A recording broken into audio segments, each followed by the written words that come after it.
Plainfield-Guilford Township Public Library.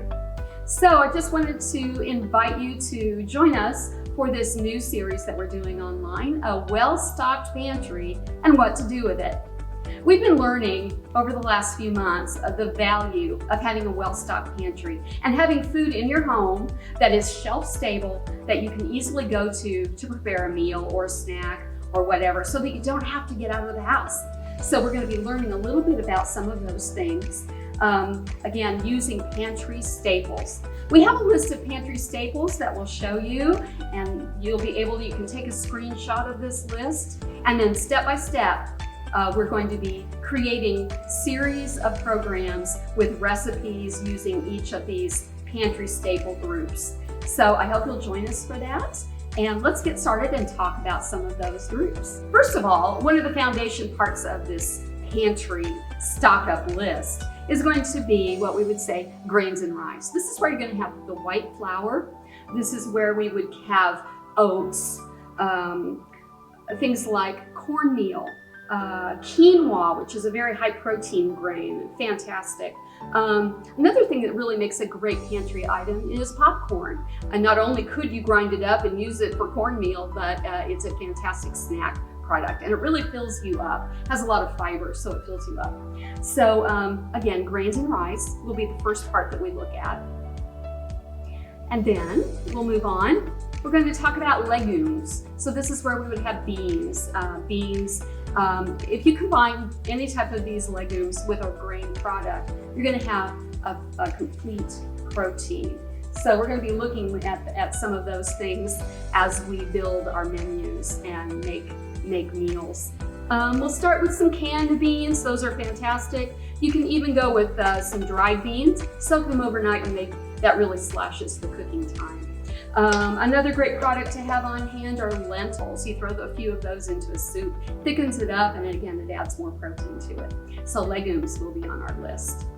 So number 3 on our list, pasta products. Now, of course, if we have flour and water, we could make our own pastas, but really it's just for the convenience. It's fantastic to have just some dried pasta products on your shelf. If you have children, you're going to have to go with some Kraft macaroni and cheese. You all know that, so that will be one of the products as well. Pasta, number 3. So number 4, canned goods. Now, with our canned goods, we're going to include products like canned meats. That would, of course, tuna. We'll move beyond the tuna casserole, but canned meats, canned vegetables, tomato products, all types of tomato products, including salsas, really fantastic for adding flavor to your meals. If you're a person who likes to do casseroles or the famous green bean casserole, you'll probably want to stock up with some cream of type soups. Perfectly fine. This is the part where you'll tweak it to your own taste, okay? So number 5 on our list will be sweeteners. Again, no pantry will be complete without a way to make something that's a little bit sweet, a little bit of a treat. So this is, of course, where we'll have, of course, the sugars, white and brown sugars, but we'll also talk about things like honey and maple syrup. And even fruit jellies are good sweeteners. So we'll be talking about some of those. Of course, in other sweet areas, you may have things like chocolate chips. And in my opinion, no pantry is complete without chocolate chips. So we'll be talking about that.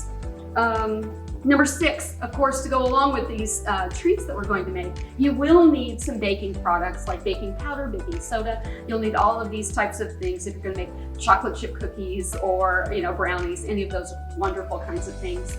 We're including in that various kinds of yeasts.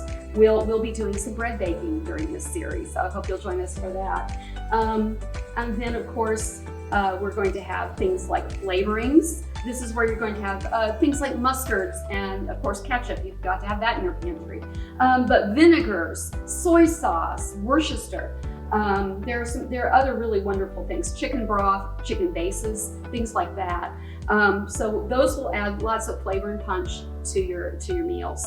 Coming over on the other side here, of course, we'll have oils. We'll have some things like olive oil, some really healthy options. And then some things that just really taste good, like Mom always had bacon fat in the refrigerator. Whenever she would fry bacon, she would pour off the fat. And this is really fantastic to saute onions or to use for searing.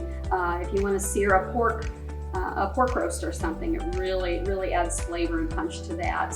And it costs you nothing. It's normally something we would discard.